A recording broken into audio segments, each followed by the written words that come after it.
யாக்கோபு வேர் பற்றி இஸ்ரவேல் பூத்து காய்த்து உலகத்தை பலனால் நிரப்பும் நாட்கள் வரும் என்று சொல்லப்பட்டிருக்கிற தீர்க்க தரிசனமான வார்த்தைக்காக எங்கள் தேவாதி தேவனுக்கு கோடான கோடி ஸ்தோத்திரங்கள் உண்டாகட்டும்.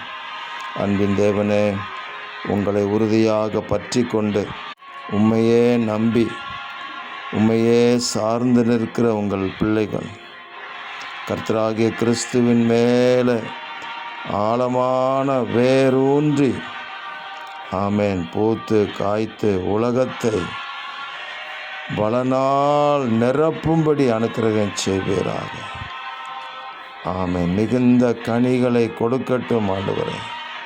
பரமபிதா மகிமைப்படும்படி ஒவ்வொரு தேவ ஜனத்துக்குள்ளாக இருந்து தேவ வல்லமை வெளிப்படட்டும். இந்த உலகத்தை உங்கள் பிள்ளைகள் உங்கள் வார்த்தையினாலே உங்கள் வல்லமையினாலே நிரப்புவார்களாக. அந்த நாட்களை கொடுத்து அவர்களுடைய எல்லா காரியங்களிலும் கர்த்தர் கூட இருந்து அதிசயமாக நடத்துவீராக. தேவரீர் அப்படி செய்கிறதற்காக ஸ்தோத்திரம். இரட்சகர் இயேசு கிறிஸ்துவின் நாமத்தில் ஜெபிக்கிறோம் பிதாவே. ஆமேன், ஆமேன், ஆமேன்.